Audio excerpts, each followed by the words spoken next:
I never imagined life could unravel so quickly. Just a year before I hit rock bottom, I was in nursing school, living in a tiny studio apartment, dreaming of becoming a pediatric nurse.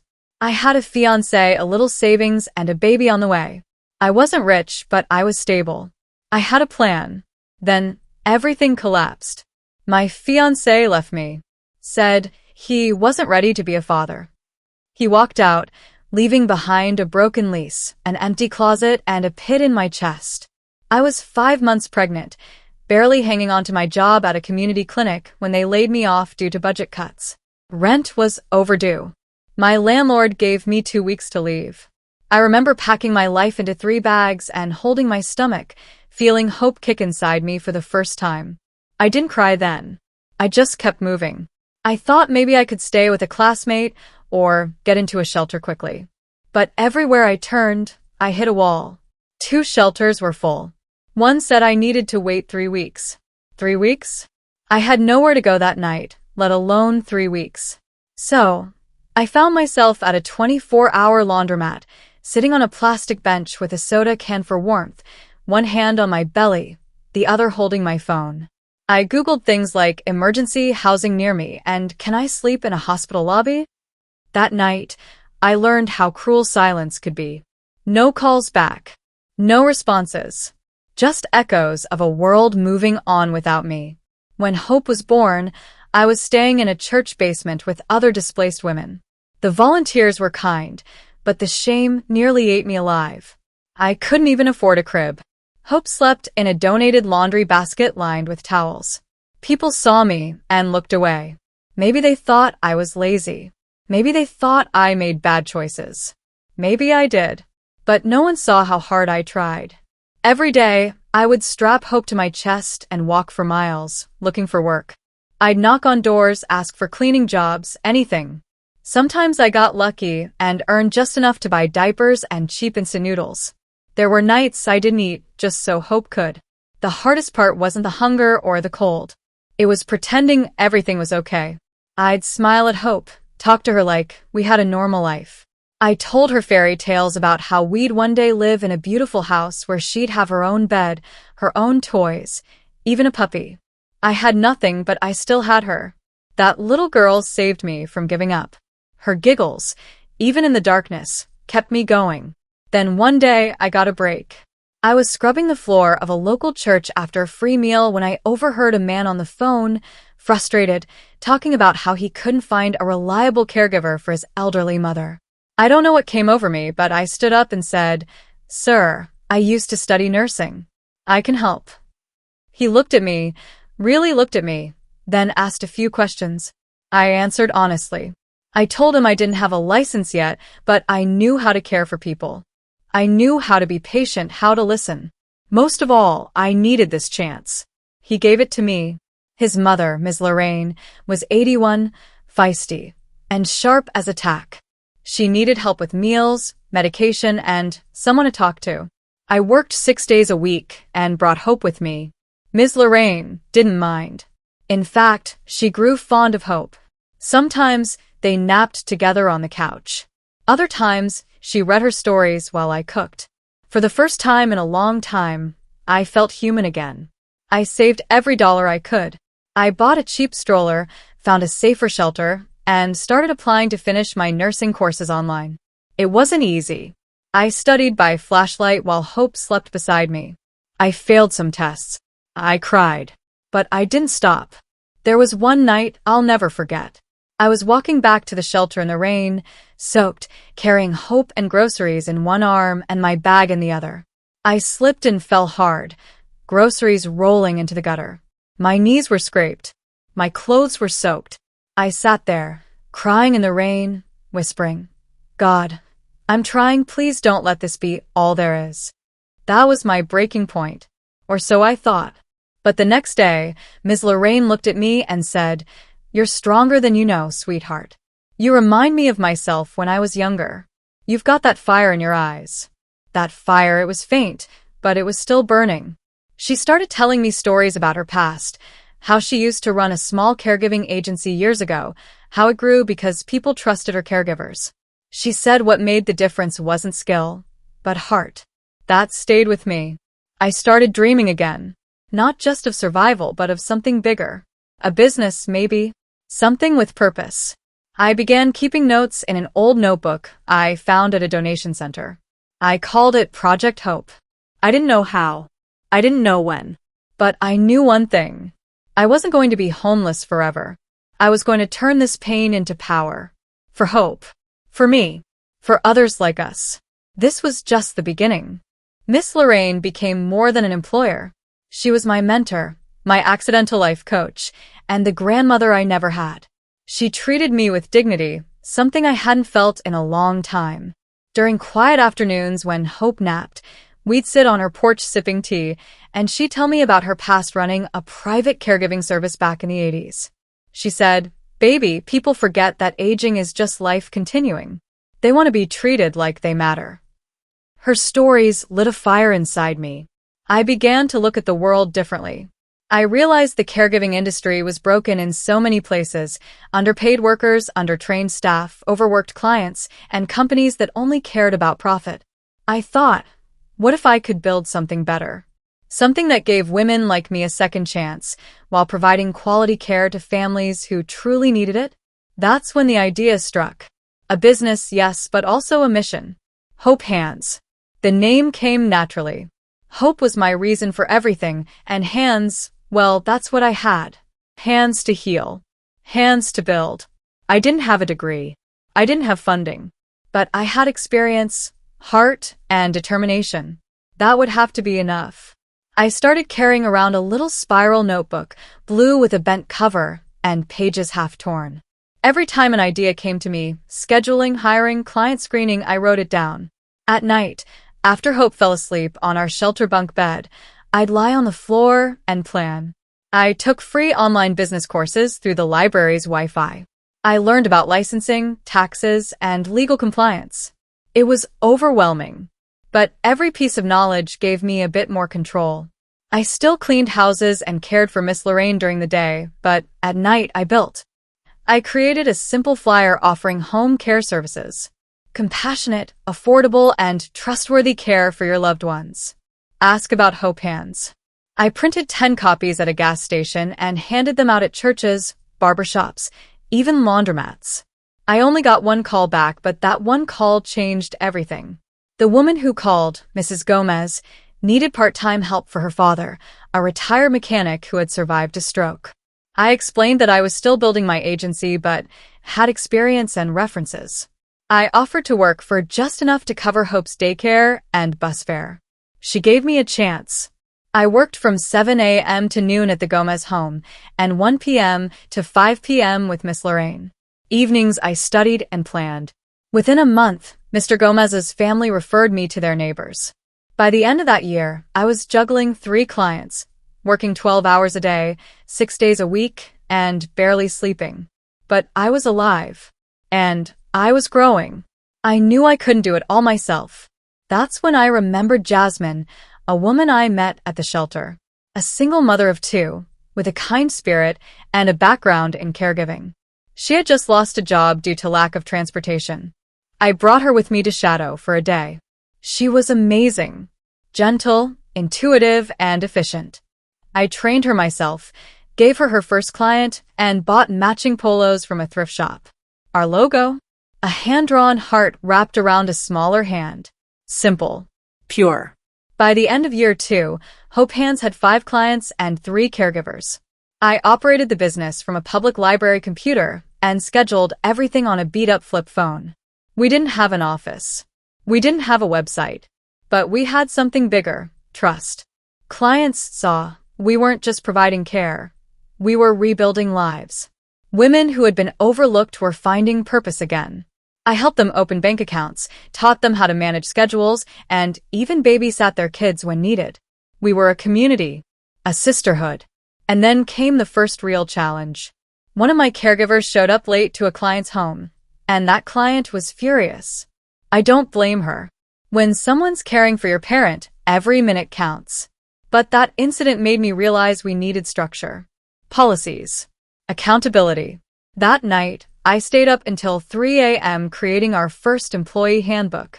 I listed expectations, emergency protocols, dress codes, even a simple code of ethics. We were small, but I wanted us to be the best. I started reaching out to nonprofits, asking about workforce development grants. Most never responded. But one organization, Women's Second Start, finally invited me to pitch. I showed up in a borrowed blazer, shaking with nerves, holding a folder of handwritten notes. They listened. I told them my story. I didn't try to impress them with fancy jargon. I just spoke from the heart. I explained how giving one woman a job could impact generations, how dignity transforms everything, how we weren't just building a business, we were rebuilding people.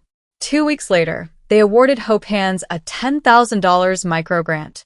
I cried in the middle of the street. With that money, I bought a refurbished laptop, printed business cards, paid for liability insurance, and finally, rented a tiny one-room office above a bakery. We had a front desk, a file cabinet, and a folding chair. But to me, it felt like the top floor of a skyscraper. Hope came with me every day. She'd color at my desk while I made calls. I taught her how to answer the phone. "Hope Hands, how may I help you?" she'd chirp. Clients loved it. It wasn't always smooth.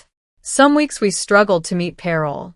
I made sacrifices, skipped meals, sold furniture, borrowed favors. But I never missed a caregiver's paycheck. That was sacred to me. Hope Hands grew, slowly but steadily. We got referrals from local hospitals. Nurses recommended us to families. People began to say things like, "They actually care." I realized something important. In a world full of services, heart was the true differentiator. That's what we were selling: compassion, consistency, and connection. I still wasn't rich. I still lived in a modest apartment. I still walked everywhere. But my soul felt full. My baby had a warm bed. I had a purpose. And the business was real. From church basements to my first office key, everything was built by hand, step by step. I had no secret formula, just faith, focus, and relentless action. I told myself every day, this isn't where the story ends. This is just the middle. By year 3, the phone wouldn't stop ringing. We had over 20 active clients and 10 dedicated caregivers, many of them single moms, survivors, and women society had written off. I wasn't just employing them. I was watching them rise. Jasmine had bought her first car. Tasha, once too shy to speak in interviews, was now managing 3 caregivers under her wing. We weren't just surviving, we were scaling. But growth brings new challenges. I knew how to care. I knew how to hustle. But running a company? That was a whole new game. Payroll, taxes, HR compliance, client retention plans, hiring standards. I had to learn all of it while being a mother, a manager, and sometimes a makeshift therapist for women still healing from their own battles. I was burning out. I remember one night clearly. I was sitting on my apartment floor surrounded by paperwork, invoices, and sticky notes when Hope came in with her toy phone and said, "Mommy, are you still saving everybody today?" That question hit me hard. I had to admit, I couldn't do this alone anymore. So I reached out for help. I enrolled in a small business accelerator run by a local university. I was the only woman in the program without a degree, the only single mom, and definitely the only one who had ever slept in a shelter. At first, I felt like a fraud. But when I shared my business numbers and story, the room went silent, not out of pity, but respect. That's when it dawned on me. My story wasn't my weakness. It was my leverage. I pitched Hope Hands during the program's final presentation. There were 50 people in the room, including potential investors, mentors, and city officials. I spoke from the heart again. Not about profits, but about impact. We didn't just serve seniors. We healed families. We didn't just hire workers. We raised leaders. When I finished, people stood up and clapped. I walked out of that room with 3 new advisors and an introduction to a local venture partner who invested $50,000 in the company. It was my first official funding. I cried in the car, not because of the money, but because someone finally bet on me. That capital changed everything. I hired an office manager, upgraded our booking system, launched a basic website, We developed a caregiver certification program in partnership with a community college. That way, even those without formal credentials could train and grow with us. Clients noticed. Our names started circulating in places I never imagined: hospitals, rehab centers, even local news stations. I did interviews where they'd call me the CEO who was once homeless. I didn't mind. It was true. I wanted women who were struggling to see that success wasn't reserved for the perfect. It was possible for the messy, the bruised, the resilient. Hope Hands became known for its culture of second chances. I hired women straight out of recovery programs, domestic violence shelters, and even formerly incarcerated moms, after rigorous vetting and training, of course. I knew what it meant to be counted out, and I refused to pass that judgment on to others. By year 5, we were operating in 2 cities. Our caregivers now had health benefits, paid time off, and access to free financial literacy courses. Some of them cried when they got their first W-2 forms. Others bought their first homes. One of them, Maria, said, "I used to clean houses with my head down. Now I walk into client homes with pride." That's when I knew we were doing more than business. We were shifting destinies. But success attracts scrutiny. One winter, a disgruntled former caregiver posted a false accusation online, claiming we cut her hours due to her background. It caught attention. I was terrified. I thought everything I had built might crumble over a single lie. But instead of hiding, I faced it. I invited reporters to our office. I shared our hiring practices, our mission, and opened our employee files for review with consent. I even asked caregivers to speak for themselves. And they did, loudly. The story flipped. Instead of a scandal, the media reported on our integrity and transparency. We gained more clients that month than any previous quarter. It taught me something crucial: integrity scales. You don't need to compromise your values to build something big. In fact, it's your values that make it worth building. Around this time, a private healthcare firm reached out. They wanted to license our training curriculum for their own in-house team. I didn't even know that was possible. I negotiated my first licensing deal, worth 6 figures, and reinvested every cent into expanding Hope Hands into 3 more cities.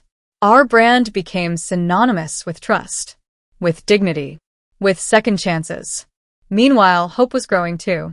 One night, she walked into my room holding a sheet of paper with a crayon drawing of a house and said, "This is our mansion, Mommy. I'm gonna help people like you did." I cried again. Not from exhaustion this time, but from gratitude. You see, I started this journey thinking I was building a business. But really, I was building a legacy. That year, we crossed $1 million in annual revenue. And yet, I still felt like that girl in the laundromat sometimes. The one who didn't know where her next meal would come from. That memory never left me. It became my compass, my anchor. I created a scholarship fund for single mothers pursuing healthcare careers. Every quarter, we donate a percentage of profits to housing support programs. I never forget where I came from. Because the truth is, poverty doesn't mean laziness. And wealth doesn't mean superiority. It's about access. It's about opportunity. It's about who's willing to believe in you before you believe in yourself. Miss Lorraine believed in me. Jasmine trusted me. Hope needed me. And I wasn't about to let them down. The first time I was invited to speak on a national stage, I wore the same shoes I had walked miles in when I was homeless. Not out of necessity, but as a reminder. I stood there in front of 1,000 entrepreneurs, CEOs, and investors, not as someone who had it all figured out, but as living proof that purpose beats privilege every time. I shared how I once bathed my daughter in a gas station sink. How I once served tea to an elderly woman who looked into my eyes and saw more than a homeless girl with a child. She saw potential. How a dream scribbled into a torn notebook turned into a company that now served over 2,000 families across 6 cities and employed more than 150 caregivers. The crowd stood and clapped. But it wasn't the applause that moved me. It was a young woman backstage in tears, holding her baby girl and saying, "If you could do it, maybe I can too." That's when it hit me. This is bigger than me. Hope Hands wasn't just a business. It had become a blueprint, a model for how healing can drive enterprise, how service can become strategy, how compassion can generate capital. I began mentoring other formerly homeless women who had startup dreams. We launched a nonprofit arm called the Hope Initiative, offering free training, microgrants, and business coaching. Our goal: turn survival stories into companies. Turn statistics into CEOs. Hope was now in middle school, sharp as ever, a little firecracker. One day, she came home and said, "Mom, I told my teacher I want to be a founder just like you. But mine's going to be for kids in foster care." I smiled so wide it hurt. We moved into our first real home, a modest but beautiful 2-story house with a garden out back. Hope had her own room, finally. I remember watching her decorate the walls with photos from our journey, one from the shelter, one from the first Hope Hands office, and one of her in a pink dress at a company picnic surrounded by caregivers who had once been strangers and were now family. One quiet Sunday morning, I stood in that kitchen holding a cup of coffee, sunlight streaming through the window. I thought about all the nights I cried myself to sleep on shelter floors, all the jobs I scrubbed through with bleeding hands, all the times I felt invisible, broken, used up. And I realized something simple, yet profound. I never stopped moving. Even when I was down, I kept inching forward. Even when no one saw me, I kept showing up. Even when doors slammed in my face, I found another path. And now, I was living in a house I never thought I'd afford, with a company I never thought I could build, raising a daughter who never once saw me give up. A few months later, something extraordinary happened. I was approached by a major healthcare conglomerate. They had been watching Hope Hands for a year, impressed by our retention rates, our impact metrics, and our unshakable values. They wanted to acquire a majority stake and expand the model nationwide, with me as president and full creative control. It was an 8-figure offer. 8 figures. I went quiet. My hands trembled when I got off the call. I walked into the bathroom, looked in the mirror, and whispered to myself, "You did it." I took the deal, but on my terms. No compromise.